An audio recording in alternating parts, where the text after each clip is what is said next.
Mushoku Tensei, uma jornada em duas vidas.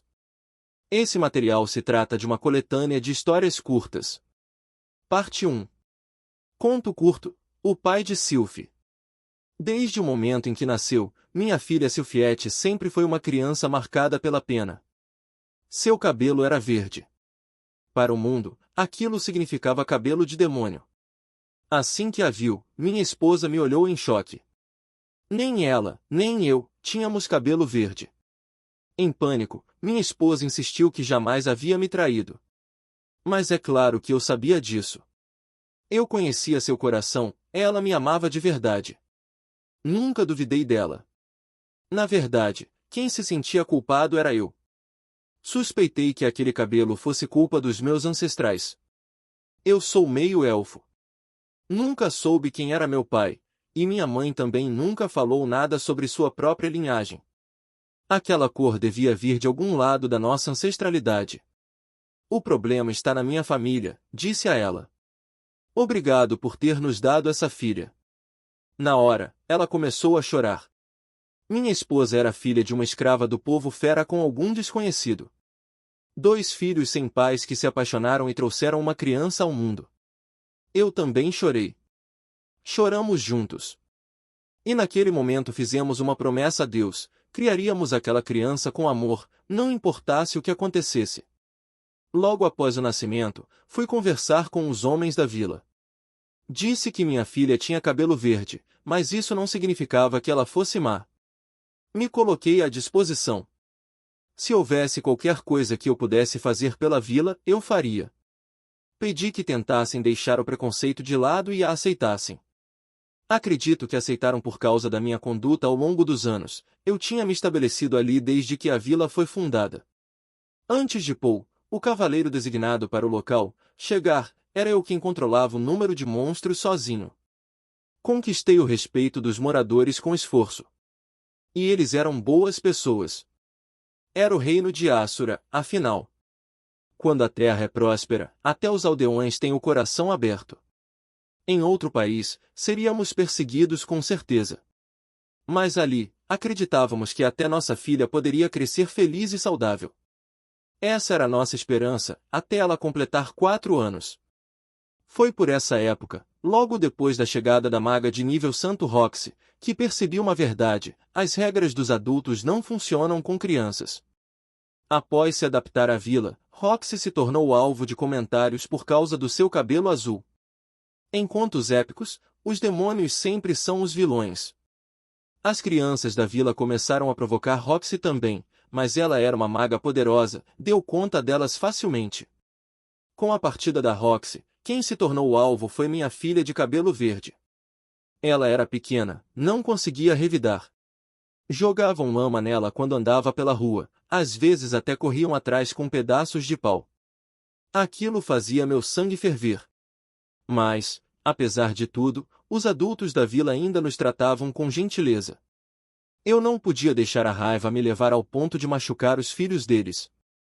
Então comecei tentando dialogar. Perguntei por que faziam aquilo. E, para minha surpresa, disseram que estavam só brincando de derrotar o demônio. Era o mesmo jogo que faziam com a Roxy, jogar lama e fingir que estavam lutando. Mas minha filha ainda era muito nova. Aquilo só a assustava. Pedi que parassem. Mas, como crianças são, não me ouviram. Começamos a tomar precauções. Minha esposa cortou o cabelo da nossa filha bem curtinho e costurou calças para que ela pudesse correr com mais facilidade. Falei com os pais das outras crianças, pedindo que a ajudassem se vissem algo. Para seu 5º aniversário, fui até a cidade de Roa e gastei o pouco que tínhamos comprando um manto com capuz, tudo para esconder o cabelo. Mesmo assim, não adiantou. Os adultos tentavam ajudar, mas o bullying passou a acontecer longe dos olhos deles. Aos 5 anos, minha filha passou a ter medo de sair de casa. Ficava cada vez mais cabisbaixa. Já não sorria. Pensei em me mudar para outro lugar, mas sabia que seria igual em qualquer canto. Com aquele cabelo, o preconceito a seguiria. Ao menos aqui os adultos compreendiam. Talvez ainda fosse o melhor lugar. Pensamos, quando os outros crescerem, isso vai passar. Mas quanto tempo isso levaria? E como ficaria a mente da minha filha até lá? Eu e minha esposa nos preocupávamos dia após dia. E então, em um desses dias, algo mudou. De repente, Silfiete recuperou o ânimo. Tinha conhecido Rudeus. Ele a protegeu. E desde então, continuava protegendo. Ela se apegou a ele de verdade, e agora era só dele que falava, até mesmo durante as refeições. Na noite anterior, ela contou animada sobre tudo o que Rude tinha feito naquele dia, e o que planejavam para o dia seguinte. Foi a primeira vez, em muito tempo, que vi minha filha sorrir. E nossa mesa voltou a ser cheia de vida, como era antes. Mas é como dizem, quando a desgraça vem, ela nunca vem sozinha. Uma nova série de preocupações apareceu. Ah! Que foi esse suspiro, Laus? Era noite, em nosso turno de vigia.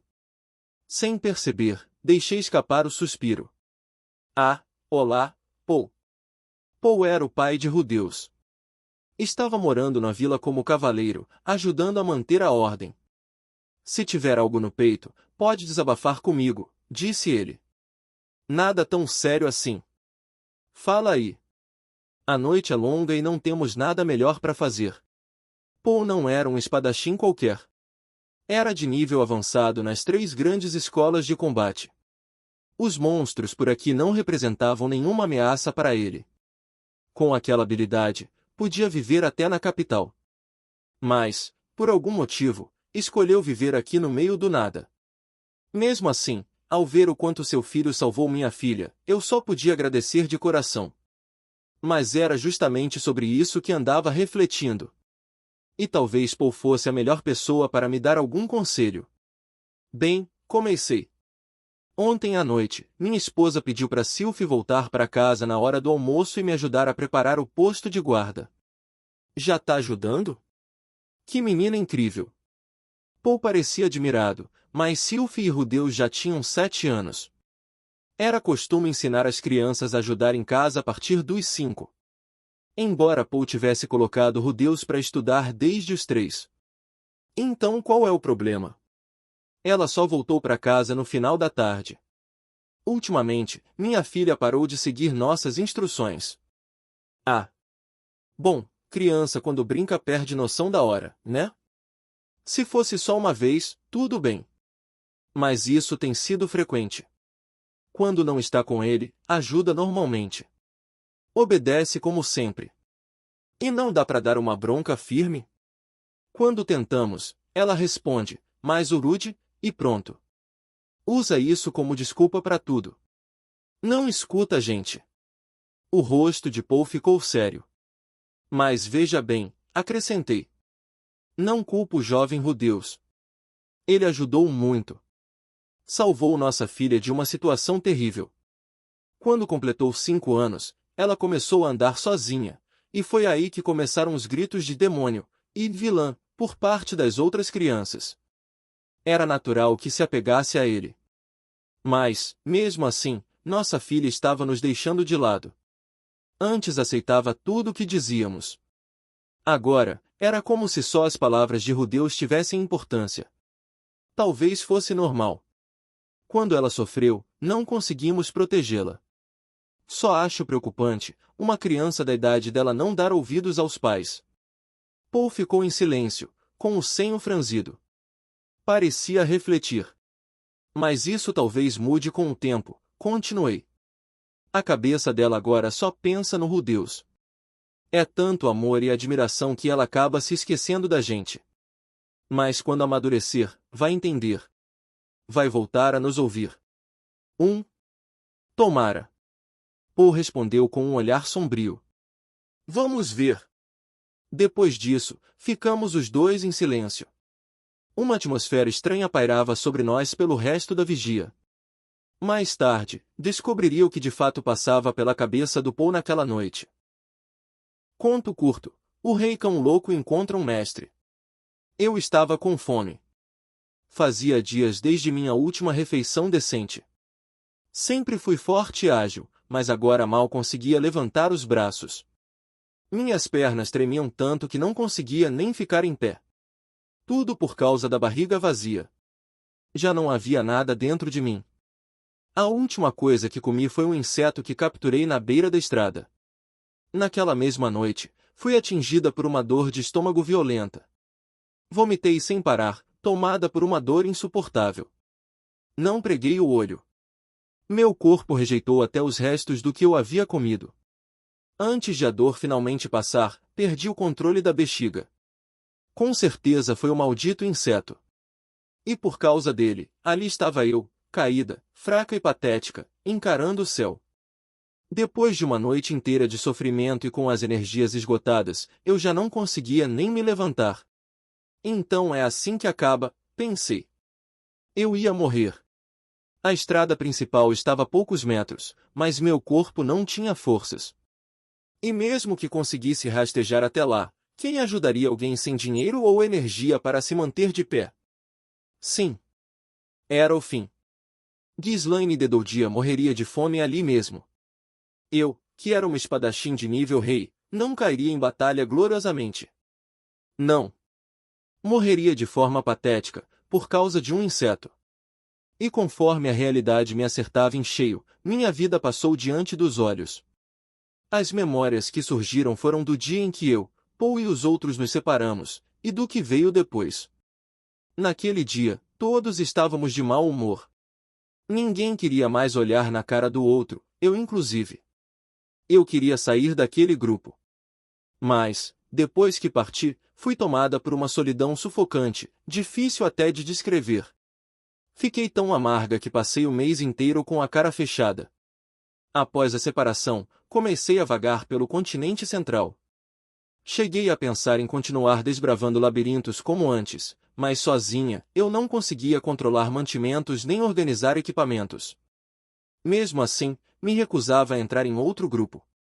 Eu sabia que não me dava bem com pessoas. Não queria passar de novo por uma separação como aquela. Para tentar espantar a solidão, me mudei para o reino de Assura. Ouvi dizer que era uma terra próspera, e achei que até alguém como eu conseguiria um trabalho por lá. Doce ilusão. Para aventureiros, ainda mais de patente alta, o reino de Assura era um lugar cruel. Na capital de Ars, mal apareciam missões que eu pudesse aceitar. Lutar era tudo o que eu sabia. Procurei por caçadas, mas no máximo eram missões de nível C, algo indigno de uma aventureira de rank S como eu. E como tudo era caro ali, o pouco que eu havia juntado se esvaiu rápido. Pagar uma estalagem queimou minhas economias em tempo recorde. Pensei, se não tem missão, eu mesma caço monstros e vendo os materiais. Mas não havia monstros nas redondezas. Só depois que estava na miséria descobri que os cavaleiros da região faziam caçadas regulares. Era por isso. Expulsa da estalagem, comecei a perambular pelas ruas como um cão de rua. Vivia de restos. Mas o que meu mestre me ensinou ecoava dentro de mim. Se quiser viver entre pessoas, deve seguir as regras delas. Nunca roubei. Nunca matei. Mesmo com fome. Foi então que ouvi boatos. Na fortaleza de Roa, em Fitoa, tratam bem o povo fera. Se algum estiver desempregado, é só ir até lá, sempre tem trabalho. Agarrei essa esperança como quem se agarra à vida. Mesmo fraca, fui rumo a Nordeste. Comi tudo que parecia comestível, grama, insetos, qualquer coisa. Quando encontrava um riacho, bebi até quase vomitar.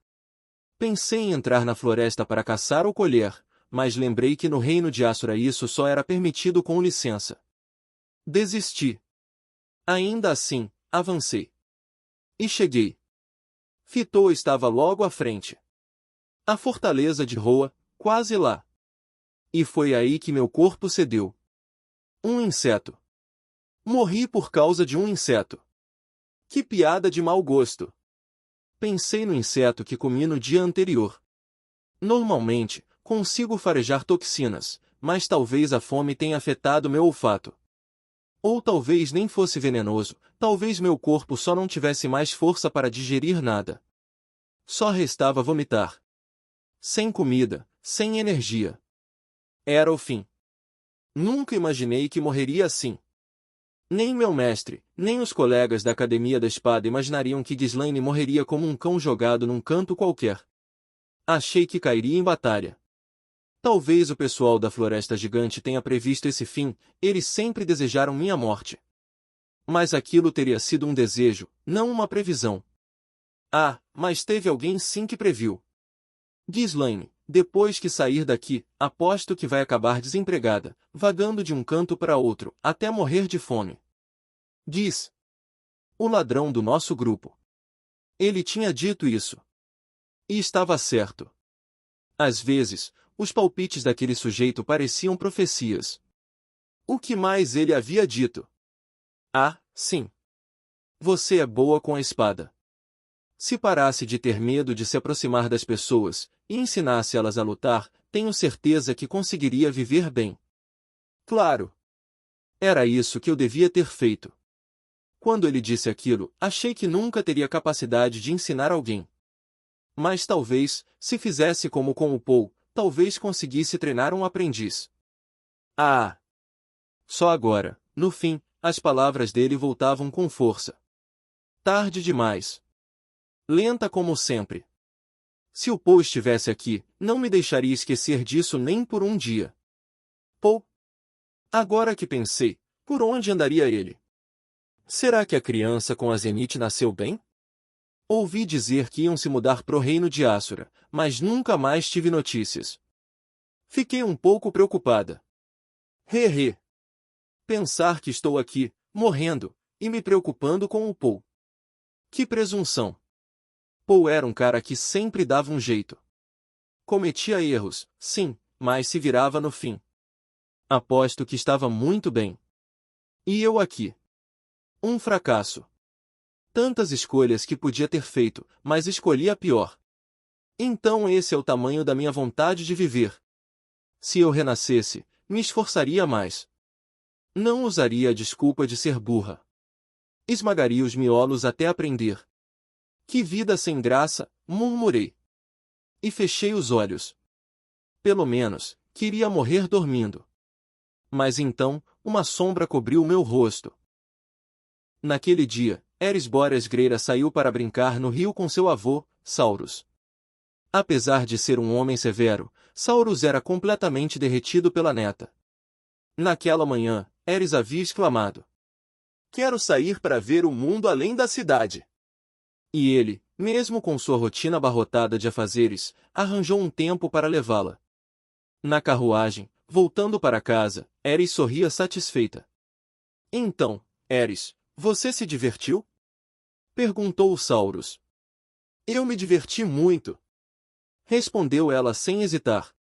Ali, no meio de uma vasta planície, com o rio cortando as gramíneas a perder de vista, ela havia corrido atrás de peixes, mergulhado das pedras e nadado livremente. Para alguém que vivia sempre trancado em casa, e que raramente saía além dos muros da cidade, aquilo havia sido uma descoberta maravilhosa. O mundo lá fora era mais amplo e belo do que qualquer coisa que já tivesse conhecido. "Vamos de novo?" "Mas é claro que vamos", disse Saurus, sorrindo. Na cabeça dele, já fazia planos de levá-la mais longe da próxima vez. Provavelmente Eris jamais tinha visto o oceano. Durante o passeio, ela havia perguntado para a empregada: "O oceano não é como o rio, né? Ele é salgado, bem fundo, e enorme?" Pelo entusiasmo dela com o rio, só dava para imaginar a euforia que o mar causaria. "Estava pensando no oceano", começou Saurus. "Para a carruagem!" gritou Eris de repente, interrompendo o avô com um berro que ecoou dentro da cabine. O cocheiro espiou pela janelinha, confuso. Saurus fez que sim com a cabeça, e logo a carruagem parou. "O que foi, Eris?" "Espera aí." Assim que o veículo parou, Eris pulou do assento e disparou para fora. Saurus assentiu para os guardas seguirem atrás dela, e ele próprio também desceu.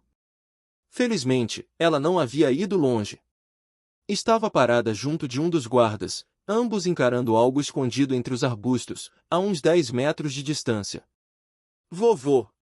Saurus se aproximou com passos largos. Ao olhar para o que Eris havia encontrado. Ora, tem alguém morto na beira da estrada! Exclamou. Era uma mulher do povo fera, caída de costas, olhos cerrados. Pela roupa, parecia uma aventureira. Mas seu rosto estava pálido e encovado, o cheiro da morte a rondava. Vovô! Ela é do povo fera! Bem observado! Uma doudia! E pelas orelhas e cauda, uma dedoudia pura! O povo doudia era raríssimo no reino de Assura. Ainda mais um dedoudia de sangue puro, descendente direto do rei das feras, que quase nunca deixava a grande floresta. Encontrar uma assim, morrendo à beira da estrada, era algo fora do comum. As orelhas da mulher se moveram, como se o barulho a incomodasse. Então seus olhos se entreabriram. Ela ainda estava viva. Na mesma hora, Eris se agachou ao lado dela. Ei! O que tá fazendo aí no chão? Houve uma longa pausa. A aventureira encostada ali fitou Eris sem pestanejar e murmurou com voz rouca. Estou morrendo. O quê?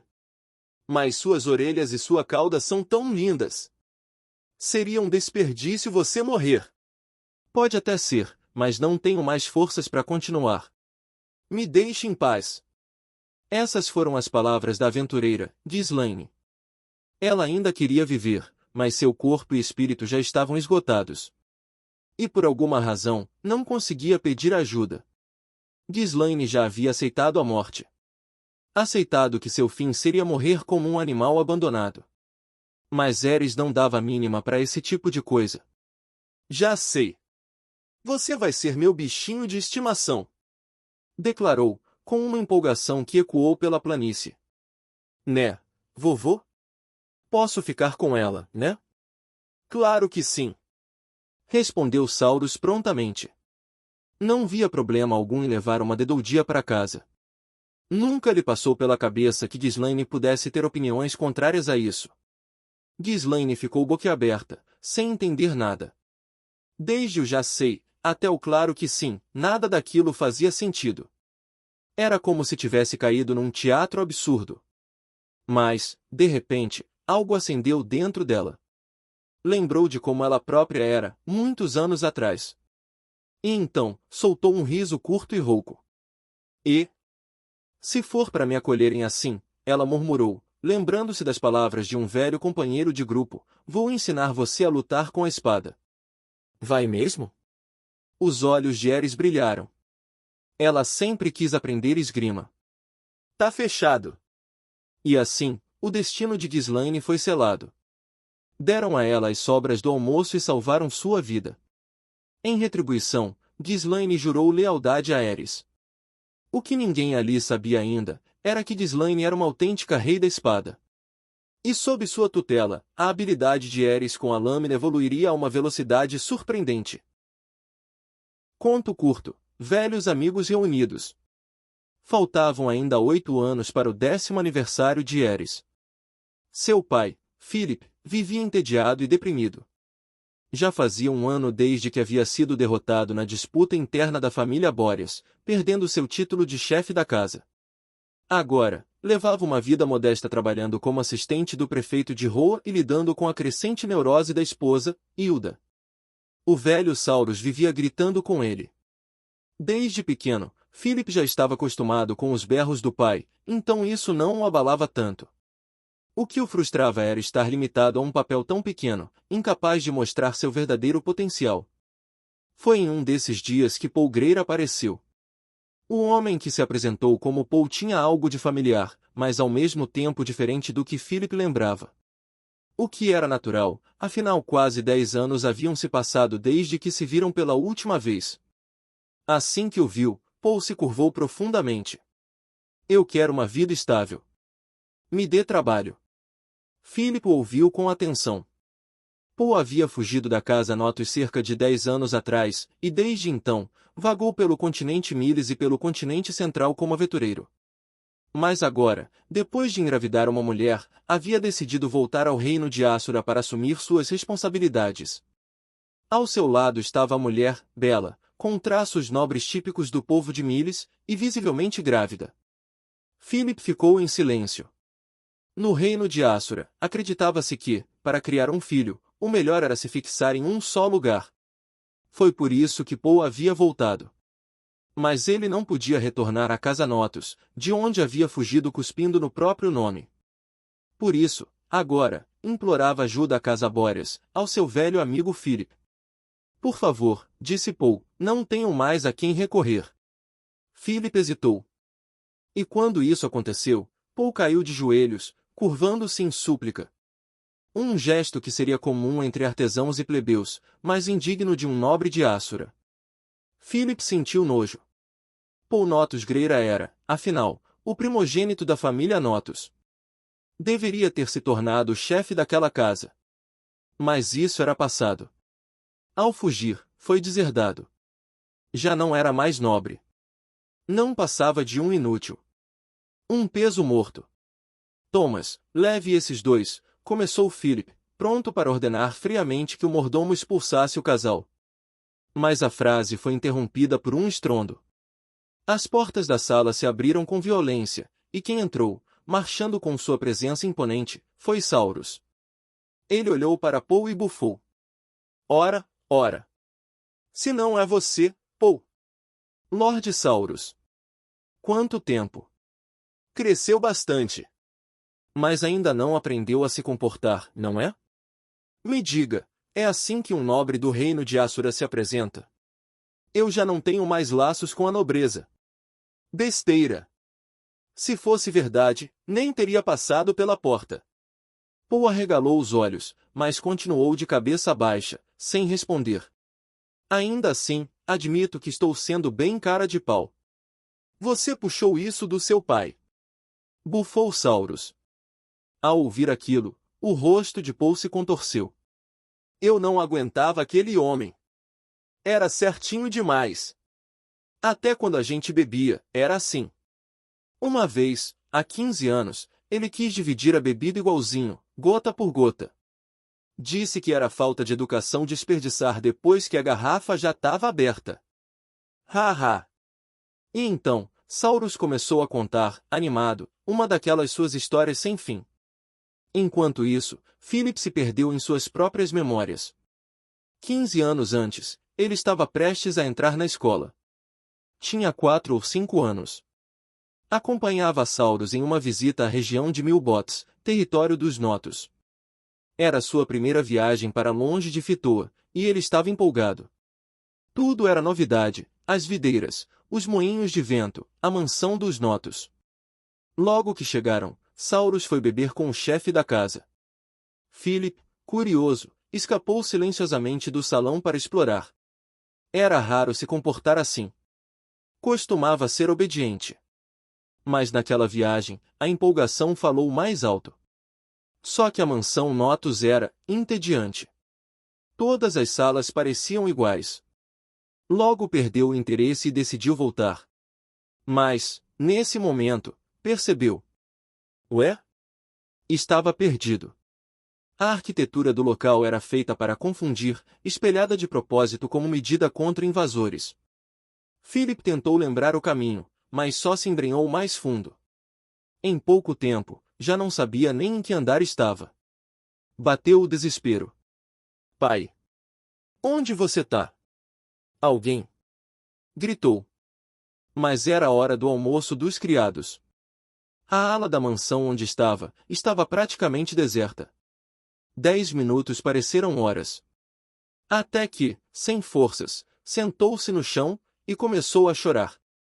Foi então que uma sombra cobriu seu rosto. Ei! Philip, entre soluços, ergueu o rosto. Um garoto de cabelos castanhos claros estava ali. Parecia ter sua idade, ou um pouco mais. Por que tá chorando? Perguntou o menino. Eu, me perdi. Não sei onde tá meu pai. Só isso?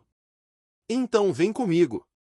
O menino apontou com o queixo e começou a andar. Tá bom. Philip secou as lágrimas e foi atrás dele. Foi assim que Philip conheceu Paul Notus Greira.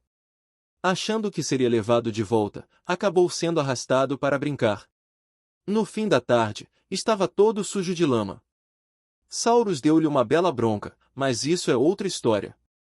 A partir daquele dia, os dois passaram a se encontrar sempre que Sauros visitava Milbots. Depois, quando Philip entrou na academia nobre da capital, lá estava Paul também. Os dois se tornaram inseparáveis. Paul não era muito inteligente, Philip não era forte. Um compensava o outro. E juntos, se metiam em encrenca atrás de encrenca. Philip lembrava disso agora, e pensava, quando foi que comecei a enxergar as pessoas só como ferramentas? Talvez tenha sido depois que soube que Paul havia brigado com o pai e fugido. Talvez tenha sido quando começou a competir com o irmão James pelo direito de liderar a Casa Boreas. Sem perceber, começou a medir todos pela utilidade que tinham para seus planos. Mas ali estava Paul. De joelhos, implorando em nome de um filho que ainda nem nascerá. Mesmo depois de tudo, ele ainda era o mesmo Paul que um dia tinha tirado Philip do labirinto da mansão. Philip olhou com um novo sentimento no peito. Thomas, disse ao mordomo. O cavaleiro residente da Vila Buena morreu recentemente enfrentando monstros, não foi? Esse homem aqui é um mestre espadachim. Ele ficará com o cargo. Antes que se desse conta, Philip já havia dito aquelas palavras. Sem conseguir esconder a surpresa, Paul levantou os olhos para ele. Philip, você será um nobre de baixo escalão num vilarejo no meio do nada, sem nem sequer um mercado. Vai ser uma vida bem provinciana. Está tudo bem com isso? Claro. Eu sou muito grato.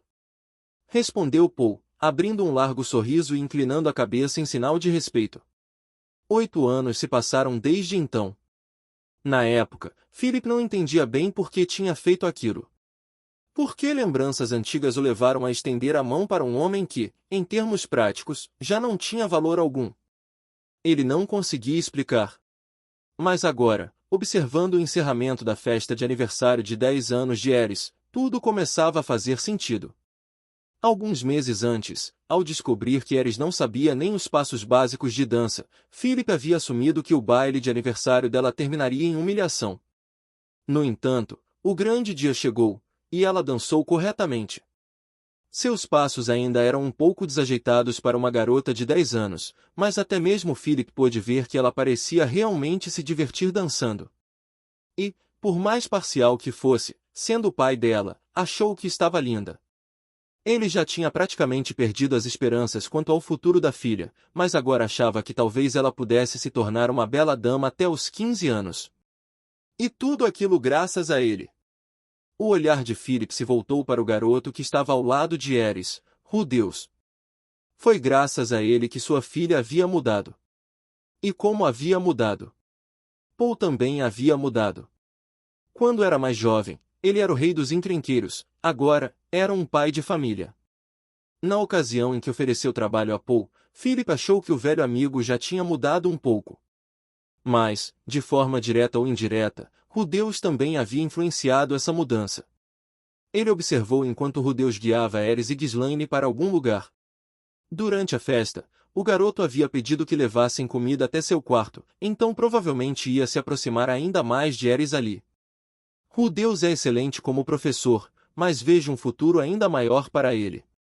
Além de ser determinado e paciente, aquele jeito de fazer pequenas travessuras era exatamente o tipo de coisa que Philip adorava, e ele frequentemente se pegava sorrindo maliciosamente com as travessuras do menino. Se Deus continuasse crescendo daquele jeito e mantivesse Ares sob controle, poderia ser extremamente útil em seus planos políticos. Mas havia algo dentro de si que resistia à ideia. Sentia que não deveria usar aquele garoto dessa forma, embora o Philip de antigamente teria feito dele uma peça política sem pensar 2 vezes. Philip riu sozinho.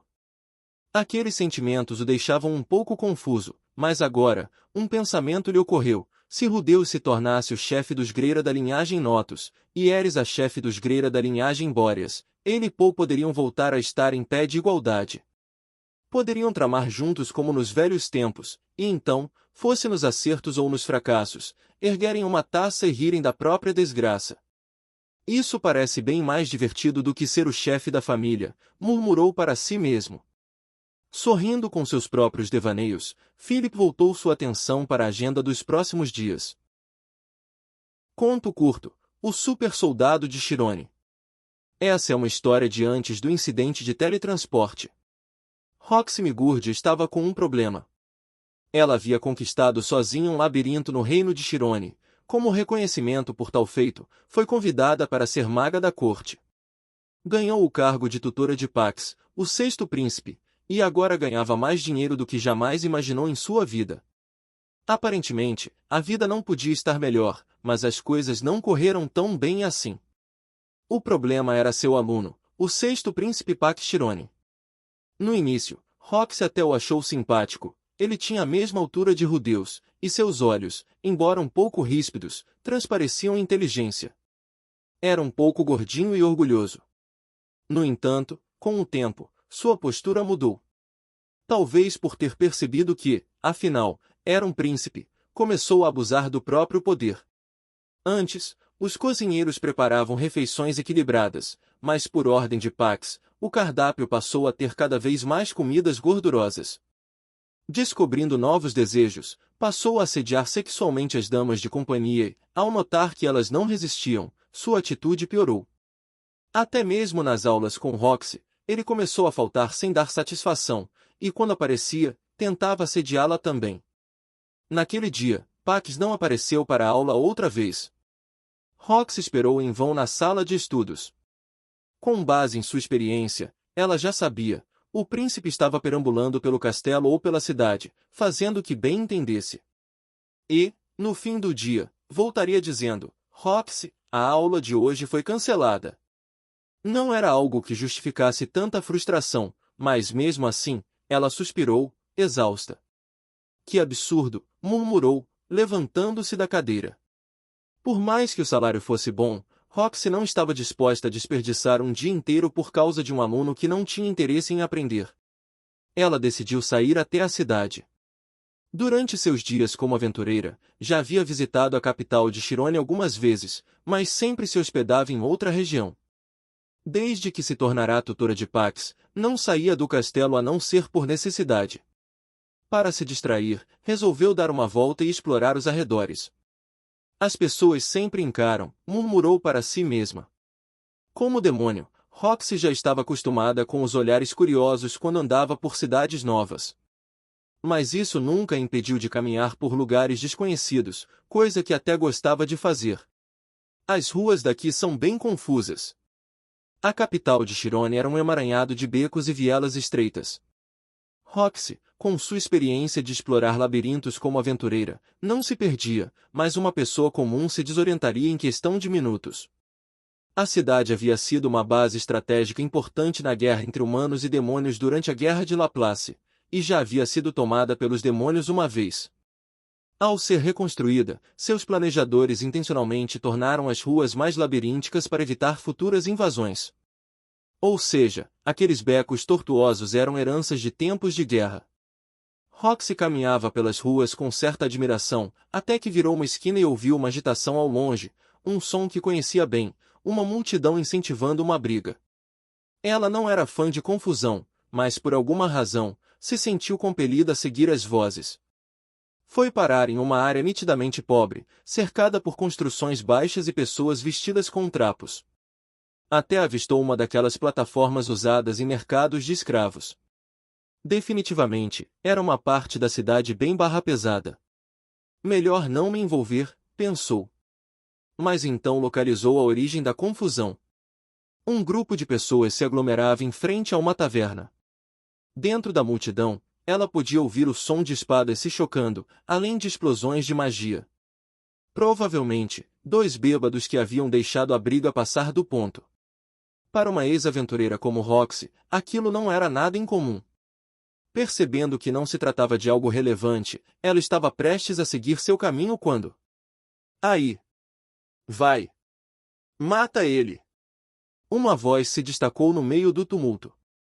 Era uma voz que, nos últimos tempos, sempre fazia Roxy suspirar. Com licença, por favor. Ei, mocinha! Isso aqui não é lugar para criança. Eu não sou uma criança. Roxy se enfiou entre a multidão até alcançar o centro da confusão, e o que viu era exatamente o que esperava. Um homem estava cercado por um grupo de soldados. Ao redor, vários homens caídos, feridos no chão, e todos eles eram soldados. O único que ainda estava de pé, com espada em mãos e olhos incendiados pela batalha, era o responsável por tudo aquilo. Um guerreiro formidável. E aí, eu tô falando com você. Prendam ele logo. Ordenava uma voz mais estridente. Era um sujeito bem mais baixo que os demais, mas com uma pança avantajada e um ego ainda maior, Pax Chirone, o motivo de tantos dos problemas de Roxy e da discórdia na família real de Chirone. À sua frente, 5 soldados e uma cavaleira, sua guarda pessoal, estavam de espadas erguidas. Com certeza Pax tinha escapado da aula e ido a uma taverna, arrumado encrenca com algum aventureiro, e agora mandava seus guardas resolverem. Roxy percebeu tudo num instante e se virou para ir embora, querendo evitar ser arrastada para o meio da bagunça. Ah, Roxy! Que bom que você chegou! Exclamou Pax, notando seu cabelo azul no meio da multidão. Aff, ela suspirou. Ajude também. Prenda esse homem. Alteza, foi você quem arranjou essa confusão, então resolva por conta própria. Prometo que não vou brigar por faltar à aula. Isso não é uma briga qualquer. Ele tem uma recompensa pela cabeça. Como é que é? Roxy se virou novamente e observou melhor o homem cercado, e, de fato, reconheceu seu rosto. Seu retrato estava em cartazes na Guilda dos Aventureiros. Um ex-integrante de um grupo de aventureiros de classe S, espadachim de nível santo no estilo Deus do Norte e ainda por cima capaz de usar magia básica e intermediária de várias disciplinas, um verdadeiro cavaleiro mago. Por um tempo, seu grupo esteve no mesmo nível de fama que os presas do Lobo Negro. Mas, alguns anos atrás, ele havia assassinado um príncipe, e uma recompensa foi colocada por sua captura. Mesmo assim, graças à sua habilidade e talento para se esconder, ele seguia foragido, até agora, que apareceu justamente ali, de todos os lugares possíveis. Eu é que vou capturá-lo e ganhar os créditos por isso. Vá em frente, Roxy. Tudo isso por causa de uma recompensa? Roxy respondeu, deixando bem claro seu descontentamento. No fundo, ela só queria ignorar tudo aquilo e voltar para casa. Mas seus olhos recaíram sobre os soldados caídos. A verdade era que aquele homem ainda era um aventureiro de classe S, e um raro exemplar de cavaleiro mago. Quem não soubesse lidar com sua lâmina e sua magia ao mesmo tempo só teria um fim, a morte. E eram poucos os que sabiam lidar com isso. Se fosse fácil, sua cabeça já teria sido trocada pela recompensa há muito tempo. Por culpa do príncipe, soldados inocentes morreriam. E se aquele homem matasse todos os guardas, poderia acabar matando Pax também. E se Pax morresse, a responsabilidade cairia sobre Roxy.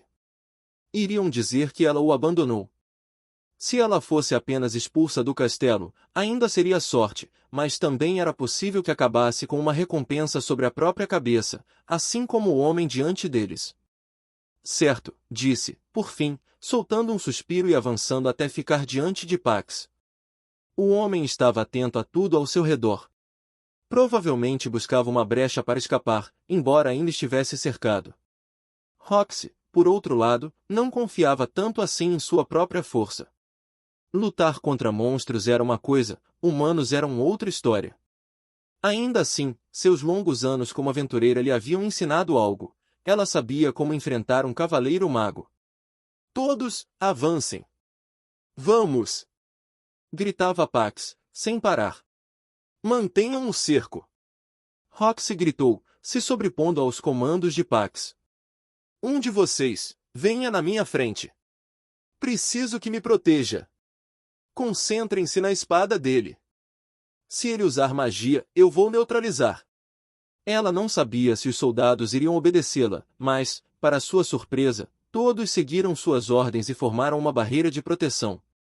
Provavelmente, todos eles também detestavam Pax. Uma maga. Droga! Que o grande poder do fogo envolva o lugar que desejo. Invoco agora o calor abrasador de uma tocha. Bola de fogo.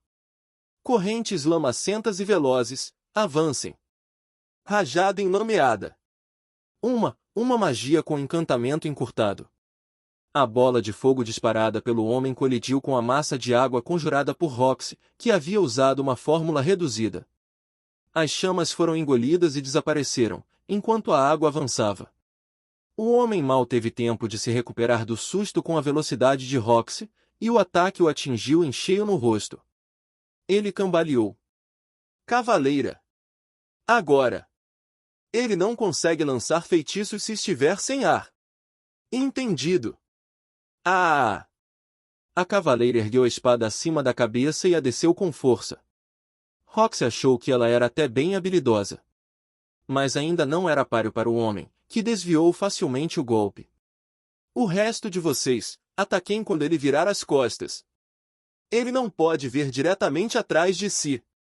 Ó Deus desconhecido, atenda ao meu chamado e faça a terra se erguer até os céus. Lança de pedra. Lâmina majestosa de gelo, vem até mim e abata meu inimigo. Lâmina de gelo. Cavaleira. A cavaleira investiu por trás, e o homem tentou contê-la com magia, mas Roxy neutralizou cada feitiço que ele lançou. Ele levou um golpe nas costas, mas parecia que a armadura absorveu o pior, pois apenas cambaleou. Primeiro você, maga. Ele avançou em direção a Roxy, mas foi impedido pela cavaleira. Eu não vou deixar você passar. Ela parou o golpe dele, e no breve intervalo, um dos soldados o atingiu por trás. Quando ele usava magia, Roxy anulava. E nos intervalos, ela, a cavaleira e o soldado se revezavam em ataques. A coordenação entre os três era tamanha que ninguém diria que era a primeira vez que lutavam juntos. Droga! Gritou o homem, ao ser golpeado pela frente e por trás. Soltou a espada e caiu de joelhos, desabando de cara no chão. Seu corpo estremeceu por alguns segundos. Mas não se levantou mais. Os espasmos foram diminuindo pouco a pouco, e o sangue formava uma poça ao redor. Até os espectadores ficaram em silêncio. Pac se aproximou, deu um chute na cabeça do homem, e, ao constatar que estava morto, gritou. Viva! Eu venci! Ufa, Roxy soltou o ar. Não era a primeira vez que enfrentava um humano, mas ainda assim, estava nervosa. Teria sido complicado se os soldados não tivessem obedecido. Excelente trabalho, Roxy. É por isso que você é a maga da corte, não é mesmo? Agradeço, Alteza. Pax foi até ela, inflado de orgulho como se tivesse vencido a luta pessoalmente. Então se voltou para os guardas com um olhar severo. O mesmo não pode ser dito de vocês. Perder 4 homens contra um só? Não estão treinando direito. Perdão, Alteza. Nenhum de vocês tem talento com a espada. Deem baixa imediata. Não merecem os salários que recebem. Se voltarem ao castelo, estão todos despedidos. Os soldados se entreolharam. Estavam pálidos. Pax realmente cumpria esse tipo de ameaça. Com licença, Alteza, disse Roxy. Eu não venci sozinha. Se todos aqui aprenderem a combater magia, o tipo de inimigo que enfrentamos hoje não seria problema. Se for para reconhecer méritos. Isso não importa se eles não conseguem fazer agora, importa. Bem, isso é verdade. Tá, tanto faz. Não tem garantia de que os substitutos seriam melhores mesmo. Parece que o barulho atraiu reforços. E vocês aí, ingratos? Onde estavam? Já capturei o homem e garanti a recompensa. Vou esfregar isso na cara do meu irmão. Ha ha ha ha ha. Pax mandou um soldado cortar a cabeça do homem e, sem se preocupar em enterrar o corpo, voltou saltitante ao castelo. Também ignorou completamente os soldados feridos que gemiam no chão. Roxy suspirou mais uma vez e começou a usar magia de cura nos soldados feridos. Muito obrigado pela ajuda, senhorita Roxy. Você salvou minha vida, disse a cavaleira que havia lutado com ela. Não foi nada, respondeu. Confesso que, por você ser um demônio e uma ex-aventureira, eu subestimei você como maga da corte. Mas sua liderança hoje foi impressionante. Pequena também não precisava, né? Você poderia nos ensinar a combater magia? Pediu a cavaleira. Os soldados que lutaram ao lado dela e os que foram curados também assentiram, em coro. Por favor, senhorita Roxy. Não entendemos nada de magia. Se a senhora nos ensinasse, evitaríamos muitas tragédias como essa. Pode até ter alguns que torçam o nariz por aprender com uma garotinha. Mas basta ver do que a senhorita é capaz. Por favor, nos ensine. Ei, eu não sou uma garotinha. Roxy gritou, mas por dentro, estava animada. Desde que chegara em Chirone, vivia sob os caprichos de Pax, acumulando frustração. Ninguém a elogiava. Fazia tempo que não era rodeada por pessoas assim. Sem nem perceber, estava com o peito estufado e o nariz empinado. Tudo bem. Se insistem tanto, disse, como se estivessem forçando ela. Eu vou ensinar tudo o que sei sobre magia. Viva! Comemoraram. Agora minha esposa vai poder dormir mais tranquila à noite. Os soldados estavam radiantes, e a cavaleira, aliviada, completou. Muito obrigada. E foi assim que Roxy passou a treinar os soldados de Chirone no combate contra usuários de magia. Afinal, para ensinar, o mais importante era ter alunos dispostos. E dali em diante, sempre que Pax faltava às aulas, Roxy aproveitava para visitar o campo de treino dos soldados, entre um feitiço e outro, desabafar seu estresse enquanto os ensinava técnicas, estratégias e feitiços básicos. Seu nome, com o tempo, seria lembrado com gratidão por todos os soldados do reino de Chirone. Conto curto. Velho o bastante. Rudeus e seus companheiros iniciaram a carreira como aventureiros na cidade de Ricarizu, no continente demônio. Formar equipe com Jalil e Visquel permitiu que subissem nas classificações enquanto economizavam dinheiro. Com alguma grana sobrando, estavam bem equipados, e assim que alcançassem a classe C, partiriam da cidade rumo à jornada de volta para casa. Foi durante esse período que esta história aconteceu. Eris estava fazendo a manutenção de seu equipamento. Usava uma couraça recém-comprada, um capuz com orelhinhas e uma espada que ganhou dos Migurts. Por natureza, Eris era desorganizada. Não conseguia manter o quarto arrumado e nem dobrava suas roupas. Mas, quando o assunto era cuidar de seu equipamento, ela levava a sério. Todo dia, em algum momento, inspecionava tudo cuidadosamente, mesmo que nem tivesse feito algo para sujá-lo. Parte disso vinha das orientações do Ruigerd, mas, acima de tudo, era porque ela realmente gostava de armas e armaduras. Só de olhar para elas, seu coração batia mais rápido.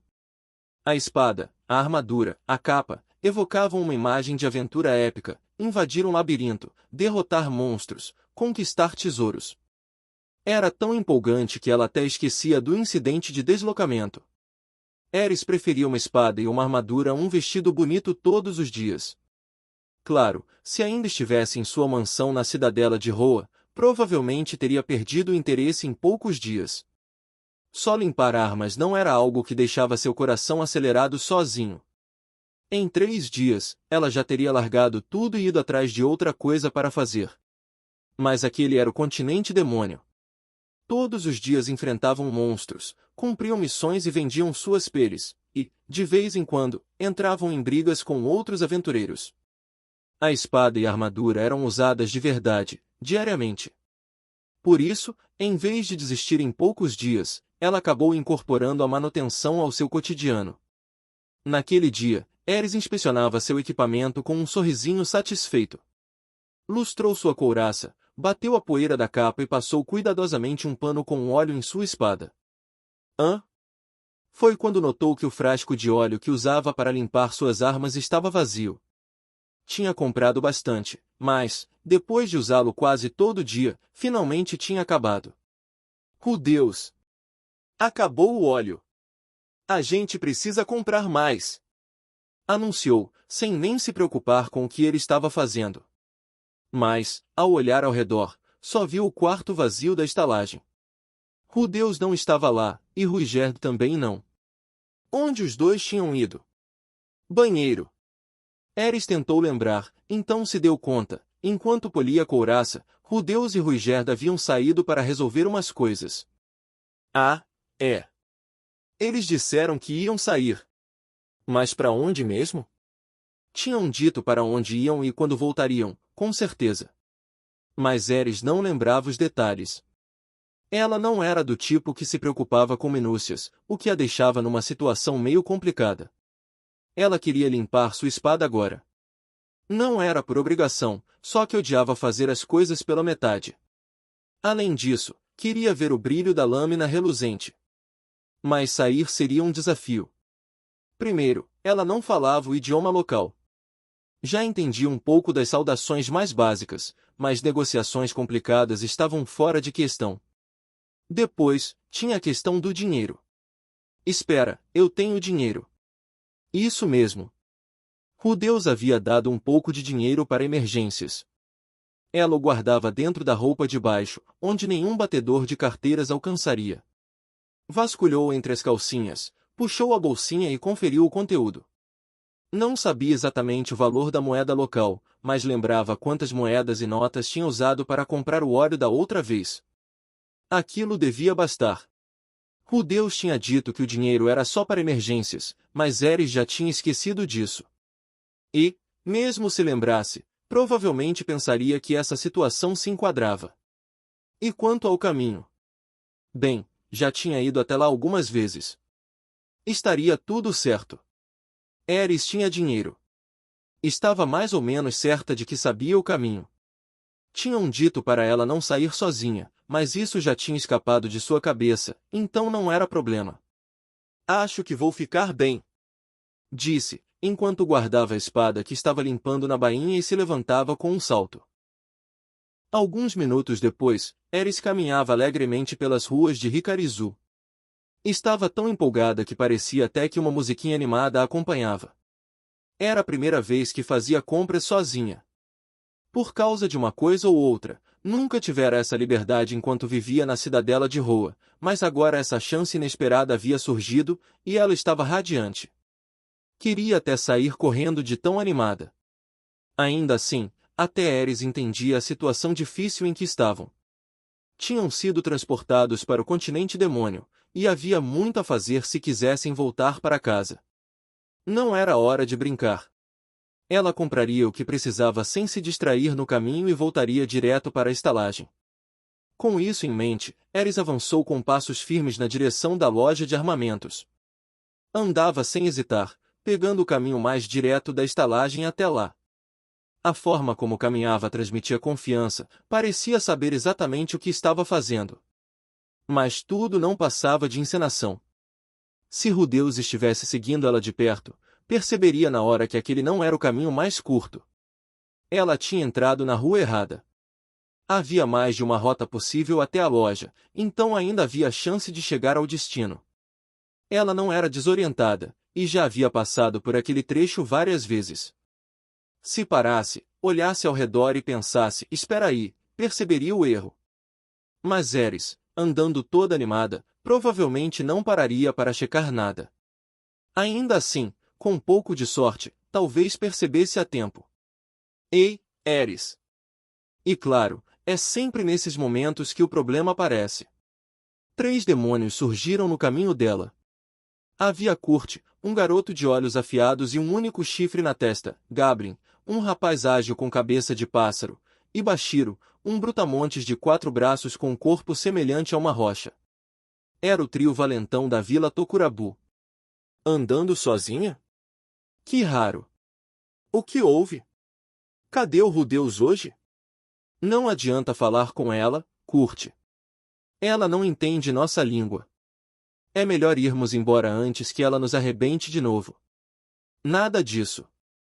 E se ela tiver se separado do Rudeus e estiver perdida? Os valentões da Vila Tokurabu não ignoram quem está com problemas. Mas nem sabemos se ela tá com problema. Enquanto os 3 conversavam entre si na língua do deus demônio, Eris franziu a testa. Ela não entendia o idioma, então não sabia o que diziam. Mas uma palavra ela entendeu, Eris. Ou seja, estavam falando sobre ela. Tinham se aproximado, e agora cochichavam entre si, citando seu nome. Ela já tinha vivido isso antes, na escola que frequentou por pouco tempo em Roa. Era o famoso falar pelas costas. O tipo de pessoa que faz questão de deixar claro que está falando de você, mas sem que você entenda direito, ou dizendo coisas maldosas só para provocar. Ares odiava esse tipo de coisa. Pouca gente gosta de ouvir os outros sussurrando maldade sobre si. Seu avô lhe ensinou que, se tivesse algo a dizer, era melhor dizer alto e direto. Dito isso, Ares também não sabia o que fazer quando alguém a insultava na sua cara. Ela não era boa de discussão. Quando tentava argumentar, normalmente era esmagada pela lógica do outro e acabava sem saber o que dizer. Ares cerrou o punho. E olha só, ela ficou brava. Ela tá brava. Bora sair daqui, curte. É mesmo. Os três recuaram na mesma hora ao ver o punho cerrado de Ares. A surra que levaram dela na estalagem outro dia ainda estava viva na memória. A magia de cura tinha sarado os machucados físicos, mas o trauma psicológico, esse, não. Certo, a gente vai. Se seguir essa rua, chega na estalagem. Estalagem. Entende estalagem, né? Disse Gablin, antes de ele e Bashiro puxarem Kurt e sumirem pela direção da guilda dos aventureiros. Ares bufou, observando-os se afastarem. Mas não foi atrás para bater neles. Ela estava um pouco mais tranquila ultimamente. Enfim, murmurou. Depois daquela interrupção, só queria comprar o óleo de limpeza e voltar. Estava pensando em agilizar o passo quando algo chamou sua atenção. Era um beco. De acordo com o mapa na cabeça dela, o beco levava exatamente na direção da loja de armamentos. Por aqui deve ser mais curto, declarou, entrando no beco sem hesitar. Claro, aquele beco não levava à loja de armamentos. Ares continuou caminhando pelas ruas estreitas e mal iluminadas. Ela já tinha se desviado bastante do caminho, mas em nenhum momento duvidou que estava indo na direção certa. Ao contrário de Rudeus, ela confiava completamente em si mesma. Ela seguiu andando, entrando cada vez mais fundo numa parte mais barra-pesada da cidade. Um demônio com cara de porco jogava dados na calçada, enquanto outro com rosto de lagarto se aproximou, os olhos brilhando, e perguntou se ela tinha algo de valor com ela. Ares destoava completamente do lugar. A verdade é que, por mais feroz que fosse por dentro, ela ainda parecia uma garotinha por fora. Era como um colete salva-vidas laranja boiando em alto mar. E claro, os tubarões, que viam qualquer coisa flutuando como presa fácil, começaram a se aproximar. Ei, garotinha! Essa rua aqui tá fechada, disse um deles, um demônio com cara de raposa. Se quiser passar, é melhor mostrar a carteira. Ele tinha uma cicatriz grande no rosto e dava para ver que era casca grossa. Qualquer pessoa comum teria batido o olho nele, percebido o perigo e entregado a grana sem pestanejar. Pelo menos, quem já morava no continente demônio. Mas Ares não era dessas. Ela mal conseguia diferenciar os tipos de demônio, muito menos avaliar quem era perigoso ou não.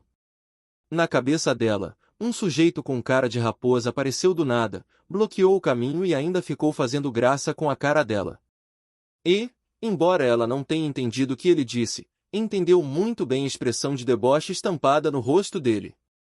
E Ares só conhecia uma forma de lidar com idiotas assim. Agora, se eu gostar do que achar na sua carteira, talvez eu te deixe. Sem dizer uma palavra, Ares acertou um soco pesado bem no estômago dele. O cara, achando que ela fosse se assustar ou hesitar, não esperava um ataque direto. O punho de Ares voou mais rápido do que ele conseguiu reagir, afundando com tudo na barriga dele. O demônio se curvou, agarrando o abdômen de dor, o que, para Ares, significava apenas que a cabeça dele agora estava mais baixa e fácil de alcançar. Ela emendou um cruzado no queixo que apagou o sujeito na hora. Olhando para baixo, vendo o homem estirado no chão, Ares reconheceu as roupas rasgadas dele e olhou para o fim da rua que ele bloqueava. Aquela visão lhe trouxe uma lembrança. Percebeu que estava indo para o mesmo lugar onde tinha ido procurar um bichinho de estimação um tempo atrás. Ou seja, tinha errado o caminho. Aqui não é, murmurou. E então, sem pensar duas vezes, virou-se e seguiu na outra direção. Não era exatamente o mesmo trajeto de antes, mas por sorte, esse novo caminho levava direto à loja de armas. Se Rudeus estivesse ali, talvez até agradecesse ao demônio pela ajuda involuntária. Bom, talvez não chegasse a tanto. De qualquer forma, Ares seguiu sem hesitar pela estrada que, dessa vez, a levaria mesmo até a loja de armamentos. Por fim, Ares encontrou a loja de armas.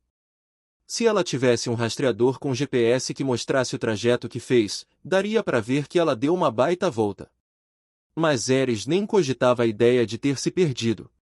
Afinal, não contava como estar perdida se você chegava onde queria sem sentir que errou o caminho. Ao entrar na loja, um monte de coisas chamaram sua atenção, mas ela resistiu à tentação. Pegou um frasco de óleo de limpeza que estava ao lado das armas e jogou 2 moedas de ferro em cima do balcão onde o lojista estava sentado. "Quero esse aqui", declarou. "Obrigado", respondeu o dono da loja, sem pressa. Compra concluída com sucesso. Muito bem, Ares. Mas ela ainda não podia relaxar. A missão só estaria completa quando voltasse para a estalagem. Aí está ela. Dizem que o mundo dá voltas. Faz uma coisa errada, e uma errada volta para você. Ares mal tinha saído da loja quando se deparou com 5 homens na sua frente. "Que coragem, hein, garotinha?" "Aquilo que você fez mais cedo", disse um deles, o demônio com cara de raposa e uma cicatriz no rosto. Isso mesmo, ele tinha recobrado a consciência e agora tinha voltado para se vingar. Ares, claro, não se lembrava dele. Só gravava o rosto de alguém se essa pessoa tivesse feito ela passar uma humilhação. Mas, mesmo sem reconhecer o rosto, ela notou rapidinho que os 5 estavam ali com mais intenções. Vamos dar uma lição nela para parar de se achar. Ares fez uma careta e deu um passo para trás.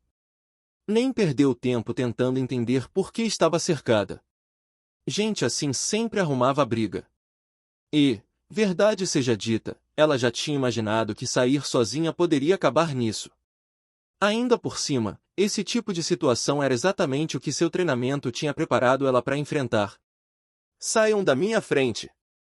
gritou. Rudeus já tinha dito que ela devia evitar causar confusão, então Ares tentou avisar primeiro. Se fosse por ela, teria atacado sem falar nada, mas, dessa vez, decidiu seguir o conselho dele. Ela tinha amadurecido. Na cabeça de Ares, socar aquele cara antes nem contava como confusão. Aquilo foi só um oi. O aviso foi em vão. Os homens eram demônios, não entendiam a língua humana. E mesmo que entendessem, estavam tão irritados que não iam escutar. "Toma essa!" gritou o cara com cara de raposa, avançando com tudo, querendo ser o primeiro a acertar um soco. Ha! Ares não se intimidou nem um pouco, mesmo com um brutamontes vindo em sua direção. Bloqueou o golpe, socou com força o estômago dele e, no momento em que ele se curvou, acertou um gancho no queixo, do jeitinho que ela gostava. Esse era o seu combo favorito. Derrubou um, mas ainda tinha 4 à volta dela, ou pelo menos parecia. Os outros 4 não atacaram. Por quê? Porque Ares estava posicionada na entrada da loja de armas. A porta impedia que todos eles a cercassem ao mesmo tempo. E isso não foi por acaso. Quando se viu cercada, Ares deu um passo para trás justamente para usar aquele espaço a seu favor. Mas estar ali também tinha seu lado ruim. A porta atrapalhava seus movimentos, e ela não conseguiu botar força suficiente no soco para apagar o cara da raposa. Ele caiu para frente, mas esticou a mão e agarrou o tornozelo de Ares. "Garotinha maldita! Acabem com ela, pessoal!" Ares deu um chute na cara dele, mas não foi o suficiente para soltar sua perna. E, por mais estreita que fosse a entrada, os outros podiam acabar se amontoando e pegando ela na força bruta. Ela resmungou e, já ficando irritada, olhou para fora. Hã? Na hora, perdeu o pique. O homem raposa, que ainda segurava sua perna, também virou a cabeça, curioso. Quem é esse? Só havia uma pessoa em pé do lado de fora da loja. Os outros 4 capangas do cara estavam todos no chão, desacordados, se contorcendo. Quem estava ali em pé, imponente, era alguém que Ares conhecia muito bem. Cabelos azulados, lança branca nas costas e um olhar afiado mirando o inimigo caído. Ruigerd, chamou Ares. O homem, Ruigerd, soltou um suspiro de alívio. Fiquei preocupado quando você não estava na estalagem. É que o óleo acabou, então vim comprar mais. Da próxima vez, deixa um bilhete. Pode deixar. Respondeu ela animada. O sujeito raposa perdeu a força nas mãos, e Ares conseguiu se soltar. Ao sair da loja, ainda pisou na cara dele sem cerimônia. Como soube que eu estava aqui? Os encrenqueiros da aldeia Tokurabu. Eles estavam na estalagem quando eu voltei e disseram que você tinha se perdido. Pelo jeito que contaram, imaginei que estivesse vindo pra cá. Acertei em cheio. Que grosseria! Eu não estava perdida, protestou Ares. Mas valeu por ter aparecido. Esses caras vieram me encher por algum motivo. Eu percebi. E os 2 saíram dali tranquilamente, deixando os 4 desmaiados no chão e o homem raposa com a boca aberta, tentando entender o que tinha acabado de acontecer. O que vai, volta. Essa foi a conta por tentar intimidar os outros. E assim, Ares voltou sã e salva para a estalagem. Com Ruigerd ao seu lado, não errou o caminho nenhuma vez. Agora só faltava cuidar da espada. Ai, não. Isso é péssimo. Péssimo! Exclamou Rudeus, andando de um lado para o outro no quarto, claramente em pânico. O que foi? Perguntou Ares, surpresa. Rudeus, desesperado, se atirou nas pernas dela. Ares! Me escuta! Quando voltei para a estalagem, não tinha ninguém aqui. Você devia estar, mas tinha sumido. Ah! Eu vou deixar um bilhete da próxima vez. O que eu faço agora? Vai ver, ela foi sequestrada enquanto eu estava fora. Ou pior, pode ser algum plano dos meus inimigos. Droga! Por favor, que nada de ruim tenha acontecido com ela. Rudeus começou a falar um monte de coisas que Ares não conseguiu entender direito. Os olhos dele estavam esbugalhados, cheios de pavor. O desespero tinha sido tanto ao voltar e não encontrar Ares, que, num impulso nervoso, ele acabou deslizando a mão pelas costas dela até apertar sua bunda. Ares! Vem comigo procurar a Ares. Ares não soube o que dizer vendo Rudeus daquele jeito. Mas ela sabia muito bem o que fazer quando ele passava dos limites com as mãos. Fique calmo! Gritou, e pô! O gemido doloroso de Rudeus ecoou pela estalagem, e ele caiu no chão se contorcendo. Mas, com um sorriso bobo no rosto. No fim das contas, ele tinha conseguido apertar a bunda da Ares e estava satisfeito com isso.